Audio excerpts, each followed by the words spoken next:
Buenos días, yo soy Mendoza Alfaro de Llana Margarita y voy a hablar acerca del capítulo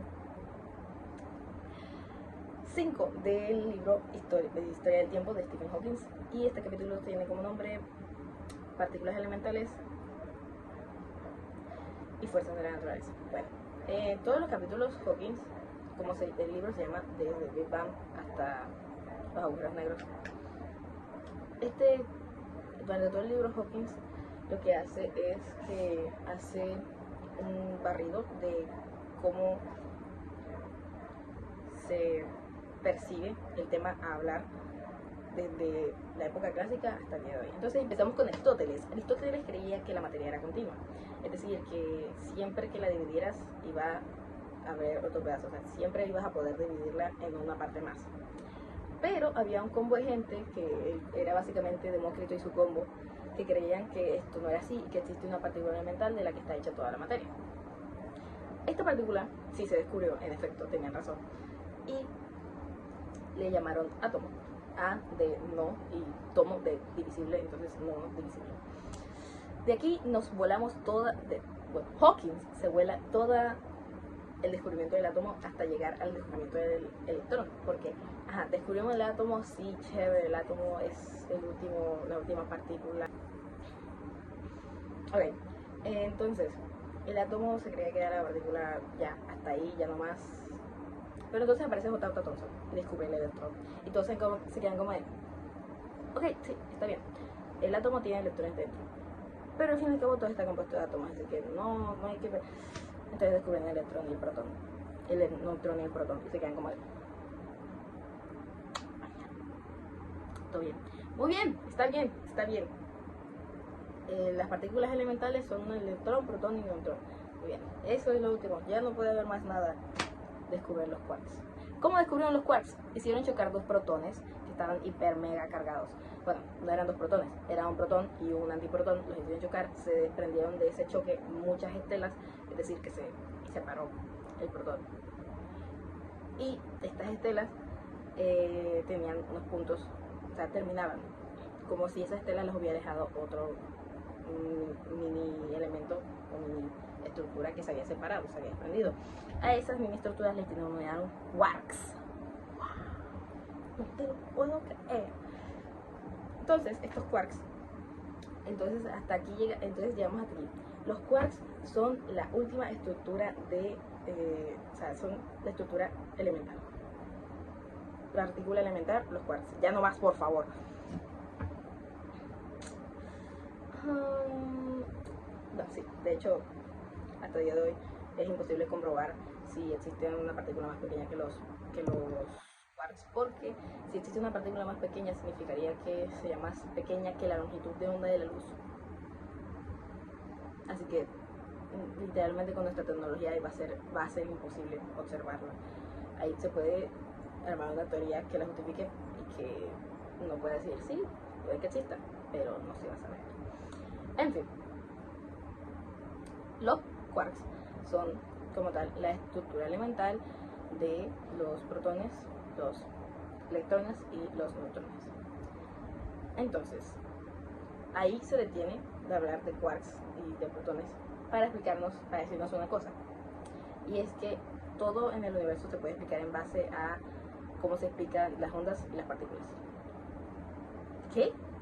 Sí, básicamente, eso es lo que nos quiere decir. Y ahorita les voy a explicar por qué. En fin. Entonces, como todo se explica a base de partículas, hablemos de partículas. Las partículas tienen una característica, y es que las partículas, casi todas, tienen un spin. Oh my god, problemas técnicos, espérense un momento. Problemas técnicos, ya vuelvo. Ya no hay problemas técnicos. Entonces, las partículas tienen un spin. El spin, la gente antes lo consideraba como si fuera un trompo que giraba sobre su propio eje. Eso era el spin de una partícula. Pero entonces había un problema. Según lo que se habló en el capítulo anterior del libro, las partículas, si sabes dónde están, no sabes cómo se mueven. Entonces, ¿cómo rayos vas a saber que está girando sobre su propio eje? ¿Lol? Y si sabes cómo se mueve, no sabes dónde están. Base a ese concepto, el hecho de que el spin se considerara como un trompo que giraba sobre su propio eje no tenía sentido, porque las partículas no tienen eje. Entonces, ahí sale otra definición. Empecemos con el spin 0.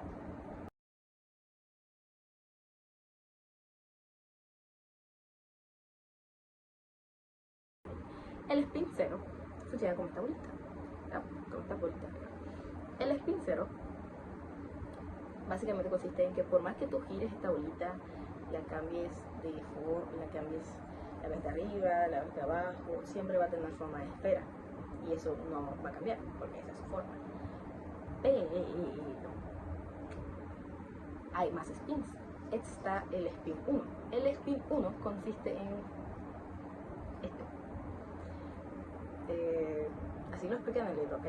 Entonces, un spin 1, tú puedes girar la molécula y se ve diferente. La partícula se ve diferente así, se ve diferente así, si la volteas se ve diferente. Entonces la única manera de que tú puedas volver a ver esta partícula así, tal cual, tienes que darle una vuelta entera. El spin 1 son partículas que tienen que dar una vuelta entera para que se puedan volver a ver de la misma forma. El spin 2 es una partícula que en realidad solamente tienes que darle media vuelta para que la puedas ver entera. ¿Qué? Sí, porque si la pones así se ve diferente, si la pones así se ve diferente, pero para volver a ver esta forma solamente tienes que darle la vuelta. O sea, una vuelta de 180 grados, mientras que las partículas de spin 1 tienen que dar una vuelta de 360 grados. Y por último están las partículas de spin 1 medio, que necesitan 2 vueltas enteras para volverlas a ver de la misma forma. Y no tengo un ejemplo físico de eso, así que estas partículas con este tipo de spin, o sea, gracias a este tipo de spin se dividen en dos grupos, bosones y fermiones. Los bosones son las partículas materiales y los fermiones son partículas de fuerza o portadoras de fuerza. En fin, entonces vamos a empezar por los bosones. ¿Los bosones? Sí, los bosones. Un señor llamado Wolfgang Pauli, su apellido se traduce literalmente a pandilla lobos, y como pandilla lobos es más fácil de decir que Wolfgang, yo voy a utilizar pandilla lobos. El señor Pauli, pandilla de lobos, básicamente propuso el principio de la exclusión, que básicamente dice que dos partículas, esta es más grande, así que la vamos a echar para atrás. Bueno, no sé si vamos a echar mejor esta parte. Dos partículas, por más similares que parezcan, es imposible que ocupen el mismo espacio al mismo tiempo, porque explotaría el universo. Mentira, porque simplemente no es así. O sea, por más similares que parezcan, son diferentes. Es imposible que ocupen el mismo espacio al mismo tiempo, porque entonces si una partícula material pudiera ocupar un espacio al mismo tiempo que otra, entonces nosotros atravesaríamos los objetos, y de hecho, si esto no se cumpliera, simplemente seríamos una sopa de un montón de partículas en el mismo espacio, y como son muchas partículas en el mismo espacio, es densa, muy densa, y ya, y no existiría universo. No, o sea, no existiríamos, porque es por el principio de exclusión que esta bola no me traspasa la mano. Entonces aparece otro señor en 1928 llamado... por cierto, el señor Pandilla de Lobos se ganó un Oscar por eso, un Oscar no, un Nobel. Entonces aparece un señor llamado Paul Dirac. Este señor básicamente es el que descubre que los electrones son un tipo de partícula bosónica. Básicamente que tiene un spin de 1 sobre 2, o sea que necesitas tu vuelta para volver a ver de la misma manera. Y aparte de eso, este hombre propone, deja ahí en el aire una visión del futuro en el que dice los electrones tienen antielectrones. Y todo el mundo lo mira como de, ok. Pero entonces, en 1932 descubre que en efecto existen antielectrones, por lo tanto existen antiprotones y por lo tanto existen antineutrones, y este señor tenía razón. ¡Pam! Le da un Nobel, aplausos. Entonces, ¿qué pasa aquí? Que descubrieron las antipartículas. Las antipartículas, flaco, básicamente Hawking nos dice, si existen antipartículas, significa que existen antiátomos, que se pueden crear antiátomos. Si se pueden crear antiátomos, se pueden crear anticompuestos, antimateria, antipersonas, antiuniversos, antimundos. Esta es una de las principales fuentes del mundo actual, de la media actual, en la que, o sea, gracias a esta teoría, gracias a este descubrimiento, es que muchas personas se han basado para no solamente crear teorías de si es posible que existan antimundos y si es posible entrar en esos antimundos nosotros siendo que nosotros somos, ejemplo, las partículas, y ese antimundo sería nuestra antipartícula. ¿Se puede? ¿Pasaría algo? Bueno, las partículas y las antipartículas se aniquilan entre sí. Si una partícula toca su antipartícula, se explotan. Entonces, si una persona toca su antipersona, explotaría. Y en efecto, Hawking nos dice, si en algún momento usted se encuentra con su anti-yo, por favor no le dé la mano, porque ambos acabarían con su existencia en una explosión muy brillante. Sinceramente increíble. Ahora pasemos a los fermiones. Los problemas técnicos. Hablemos de los fermiones, porque se me acaba el tiempo y el espacio. Los fermiones, perdón, disculpe. Los fermiones básicamente son las partículas que están con un spin 0 de 0, de 1 y de 2. Los fermiones no cumplen con el principio de exclusión. Básicamente los fermiones pueden ocupar el mismo espacio que otra partícula muy similar al mismo tiempo. Estas partículas básicamente simplemente son como intercambiadas. O sea, una partícula, un bosión, envía fermiones a otro bosión, y estas fermiones tienen la capacidad de afectar la velocidad de un bosión. Entonces, básicamente, estas cosas pueden estar, o sea, es rarísimo pensar que hay una partícula que puede estar al mismo tiempo que otra en un mismo lugar, pero bueno. Estas partículas se les denomina virtuales porque pues no las ves, es imposible que un detector de partículas las vea, y por lo general solamente se sabe de su existencia por teorías y experimentos que la han confirmado, pero que como tal visto nunca se ha visto. Entonces, estas partículas que acabo de decir que son imperceptibles, pero en realidad sí las puedes percibir. ¿Qué? Hay situaciones en las que un fermión puede verse. Por ejemplo, los fermiones hay veces que se transmiten tantos al mismo tiempo que pueden ser percibidos como ondas. Tócate las calotas. Pueden ser percibidos como ondas. Entonces, tengo mis anotaciones ahí, por ejemplo, porque son un montón de cosas y se me olvidan las palabras. Son ondas, se pueden percibir como ondas. Entonces, ya que pasamos a ondas, vamos a hablar de fuerzas de la naturaleza. La física tiene 4 fuerzas principales de la naturaleza, que son la gravitacional, la electromagnética, la nuclear débil y la nuclear fuerte. La fuerte es una vaina loca. Bueno, las PPF, o los fermiones. ¿Qué? Sí, los fermiones son las fuerzas de la naturaleza. Se me había olvidado. Ahora sí, como los fermiones son las fuerzas de la naturaleza, vamos a hablar de las fuerzas de la naturaleza. Básicamente los físicos han agrupado esto en 4 categorías. ¿Por qué? Porque les es más fácil estudiarlas de esta manera.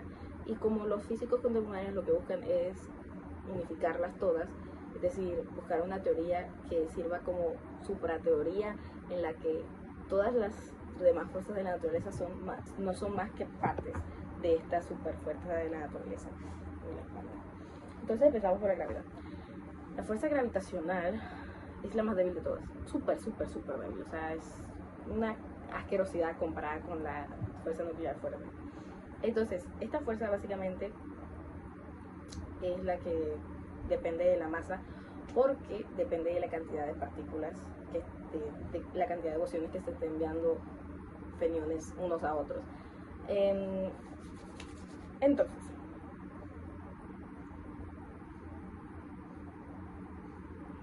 me olvidó que era todo lo que iba a decir.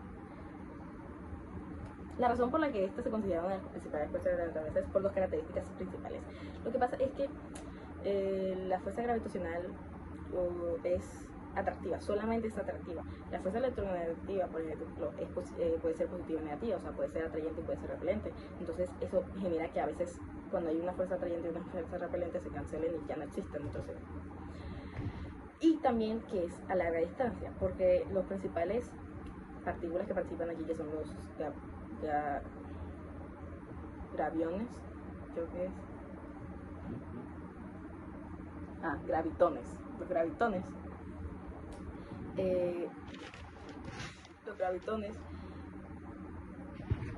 no tienen masa. Los gravitones no tienen masa. Hay partículas que no tienen masa. Les estoy diciendo que los fermiones se meten unos en el mismo espacio, obviamente que no tienen masa. El punto es, hablando de gravitiones, resulta que acontece que la Tierra y el Sol se la pasan enviándose gravitiones. ¿Qué? Sí. No tienen masa y son a larga distancia, ¿no? Entonces la Tierra y el Sol se mandan gravitiones. Y este constante recibimiento y enviamiento de gravitiones es lo que hace que la Tierra gire alrededor del Sol. El hecho de que la Tierra gire alrededor del Sol justifica la existencia de los graviones, porque los graviones no existen, o sea, no existen, no es que no existen, es que no se pueden ver, no son tan pequeños y su fuerza es tan débil que no se pueden ver. Pero por ejemplo hay ocasiones en las que se envían tantos al mismo tiempo y en el mismo espacio que se denominan ondas, como ya les dije, y estas ondas son las ondas gravitacionales, que no se sabe que existen, que no se han confirmado su existencia mediante la vista, o sea, nunca se han visto, nunca se han observado, pero sí se sabe que existen porque se ha confirmado que existen. ¿Cómo? No lo dice en el libro, pero el experimento que se hizo fue tan complicado que ha sido muy difícil replicarlo a lo largo de los años. Ay, Dios mío bendito. Seguimos con la fuerza electromagnética. Básicamente es la fuerza que tienen las partículas que están cargadas eléctricamente, como son los protones y los electrones. Básicamente esta fuerza es dirigida por los fotones. Pasa lo que acontece que esta es la fuerza que mantiene a los electrones, al igual que la fuerza gravitacional, es la fuerza que mantiene a los electrones girando alrededor del núcleo, y esta funciona más que todo y mejor a pequeñas distancias. Entonces hablemos de los fotones, que son las fermiones de este tipo de fuerza. Los fotones los liberan mutuamente los protones y los electrones, se la pasan enviándoselos.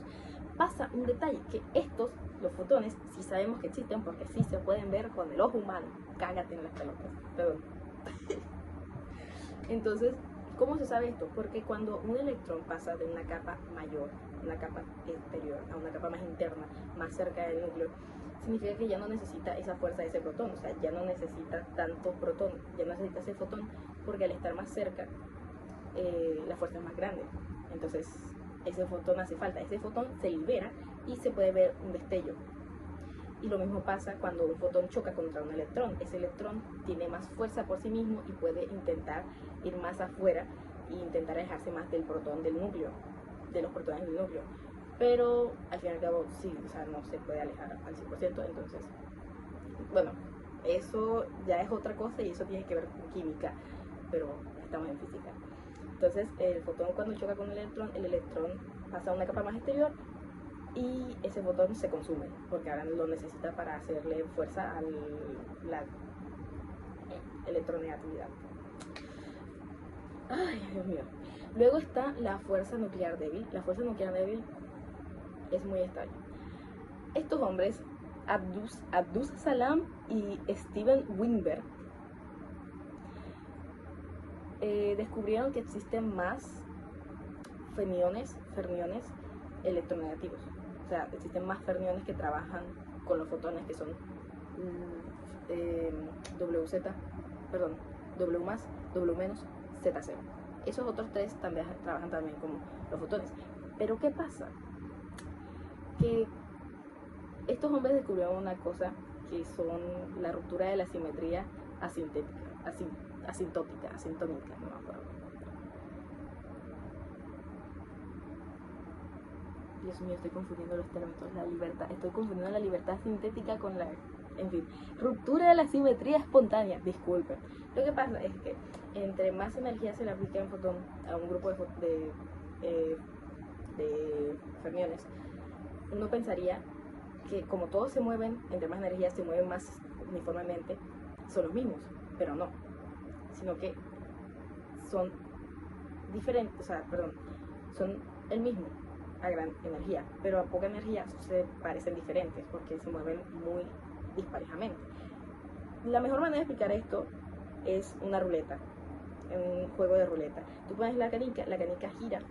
Entre más veloz vaya, más uniforme se va a mover la canica, y entre más lento vaya, la canica va a empezar a saltar de un lado para otro hasta que al final cae en una casilla. Existen 37 casillas, entonces imagínense que cada fermión está moviéndose en una casilla diferente cuando hay poca energía, entonces parecía que son 37 fermiones diferentes, cuando en realidad no es así. Eso es la explicación de la fuerza nuclear débil. ¿Por qué? No sé. Luego estamos con la fuerza nuclear fuerte. Dios mío, la fuerza nuclear fuerte es una cosa que sinceramente a mí me preocupa. Bueno, la fuerza nuclear fuerte es la que mantiene unido a los protones y a los neutrones, y lo que te mantiene unido a los quarks dentro de los protones y los neutrones. Oh, Dios mío. Bueno, primero que todo, siempre que hay... Discúlpeme.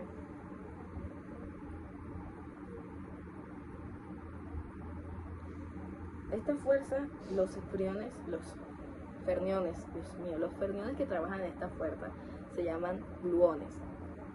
¿Saben qué es lo gracioso de este nombre? Es que glue significa pegamento. Entonces los gluones son el pegamento de los quarks y de los protones y neutrones. Esta fuerza está basada en dos teorías que son, bueno, en realidad un principio y una teoría. Son el principio de contingencia,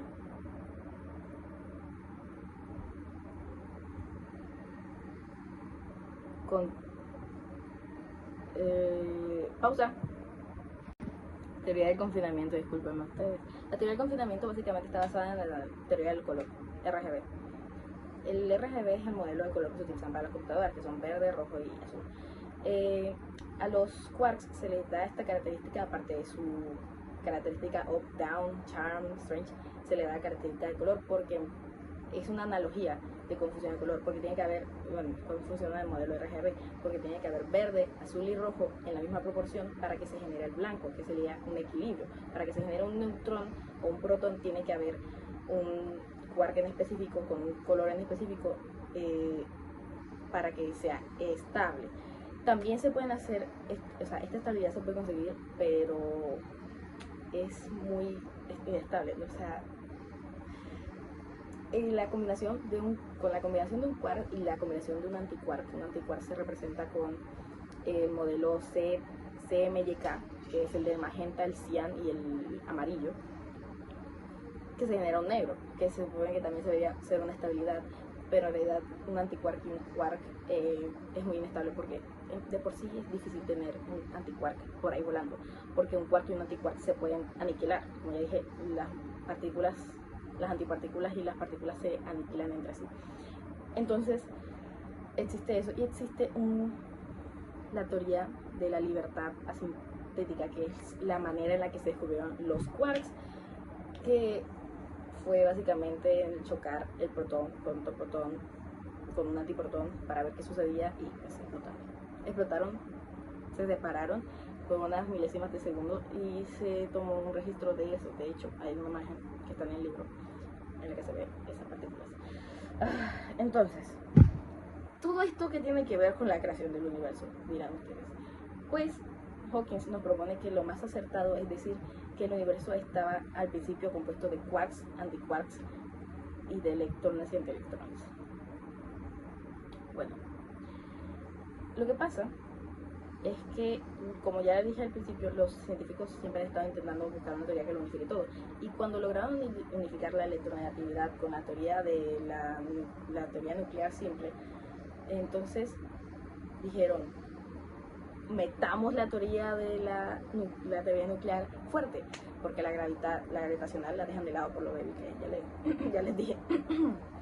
Entonces En esta teoría se tiene en cuenta que al inicio del universo existían solamente quarks, antiquarks, electrones y neutrones. Pero ¿qué pasaba? Que las partículas se tienen que guiar, bueno, en física supuestamente existe una simetría específica para las partículas que es la simetría CPT, perdón. Y si las partículas no siguen, o sea, se supone que todas las partículas deberían seguir esta simetría. Pero durante esto está un poco disuelto porque esa última parte del libro es bastante complicada, de ese capítulo, perdón. Entonces aquí básicamente empiezan a explicarnos cómo muchas personas empezaron a lo largo de los años 20, perdón, del siglo XX a descubrir que las partículas quark, antiquark, de electrón y antielectrón no funcionaban con la misma simetría que funcionaban las demás partículas, porque estas se movían o cambiaban de manera diferente en el tiempo. Hasta resulta y acontece que un quark puede crear un antielectrón y un electrón puede crear un antiquark, y así sucesivamente, o sea, se puede intercambiar ese papel. Entonces, ¿qué pasa? A día de hoy no hay antiquarks y antielectrones naturalmente en el mundo. Si el universo al principio estaba creado por quarks y antiquarks, y la colisión y aniquilación de estos es lo que llevó a que a día de hoy existan tantos quarks y electrones en nuestro mundo, ¿por qué rayos hay más electrones y quarks que antielectrones y antiquarks si se supone que estaban en la misma proporción? Las personas que estaban investigando esto durante el siglo XX llegaron a la conclusión de que los antiquarks, los quarks, los electrones y los antielectrones no siguen estas reglas de simetría que siguen todas las partículas en la física, y que es esta la razón de que cuando a medida que iba avanzando el tiempo se iban generando quarks y electrones, pero no se iban volviendo a generar antiquarks y antielectrones, sino que se quedaban los quarks y los electrones tal y como estaban, y los antiquarks y los antielectrones colisionaban y se transformaban. Entonces, porque estos no cambiaban tanto a medida que avanzaba el tiempo, sino cuando retrocedía. Es decir, si avanza el tiempo o si se expande el universo, cambian de una manera, y si retrocede el tiempo y se achica el universo, cambian de otra manera. Y básicamente es eso a lo que se refiere la simetría CPT, que se supone que las partículas tienen que cambiar de la misma manera si avanza el tiempo o se expande el universo, que si se retrasa, o sea, si atrasa el tiempo y se achica el universo. Las partículas que ya les he estado diciendo no cumplen con esas reglas, y es por eso que las antiquark y las antielectrón no, al pasar el tiempo, no se siguieron regenerando, porque las quark y las electrón no, o sea, con el pasar del tiempo presente, con el avanzar del tiempo, no se volvieron a antiquark, perdón, no se volvieron antielectrón ni antiquark, respectivamente. Y es por eso que también podemos asegurar que otras galaxias no están hechas de partículas antiquark. O sea, que dentro de nuestro universo, las partículas que constituyen nuestro universo son mayormente quark y electrones, que antiquark y antielectrones, porque estas no se regeneraron, pero que al principio sí existían en misma proporción durante todo el universo. Hemos de decir una cosa: si estas partículas tienen capacidad de cambiar, porque a día de hoy no cambian, porque seguimos teniendo quarks y antiquarks, porque al principio del universo era extremadamente caliente, o sea, había una cantidad increíble de energía, y para que estas partículas cambien se necesita una cantidad de energía impresionante, tanto así que tiene que esperarse que un protón se muera para tener energía suficiente. ¿Sabes cuánto tiempo se muere un protón? Un millón de billones de billones, que son un 1 con 42 ceros atrás. Ese tiempo tiene que pasar para que se mueva un protón y se genere suficiente energía para poder que ese protón cambie, como cambian los quarks, los electrones, lo que ya les estaba explicando hace un momento. Explótate la cabeza. El problema con esta teoría es que sí se han confirmado que es posible que los quarks y los electrones cambien, pero no, otra vez, no hay manera de confirmar que en efecto ese haya sido el inicio del universo. Pero es una teoría muy buena y que de pronto en el futuro podamos confirmar, pero hasta ya no se puede. Y también al final de este capítulo Hawkins termina diciendo que a pesar de que la fuerza gravitacional se sacó de la ecuación, en realidad sigue siendo igual o más importante para el movimiento de nuestro universo que todas estas fuerzas, a pesar de que no tenga ese poder o ese peso dentro de la ecuación de la unificación de las teorías de las fuerzas de la naturaleza. Como puede escuchar, como escuchó, todas estas teorías, todo este capítulo se basa principalmente en física.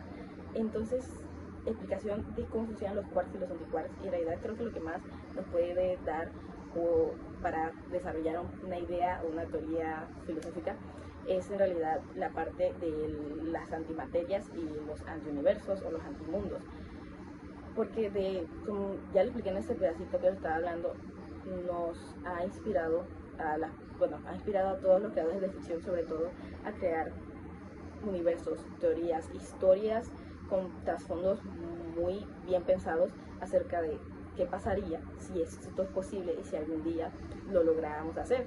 De hecho, todo este tema, la mecánica cuántica, es muy utilizada dentro del universo Marvel, aunque no le veo una filosofía de una verdadera línea de pensamiento así como el héroe, no sé qué, porque hay mucha variedad de héroes en el universo de Marvel. En fin, el punto es que esto es pura matemática y explicaciones físicas de teoría, así que no encuentro algo que criticarlo, la verdad. Me parece sinceramente espectacular. Estuve un día entero averiguando qué significaba todo lo que estaba diciendo Newton, así que por favor, téngame piedad, se lo pido. Gracias, buenas noches.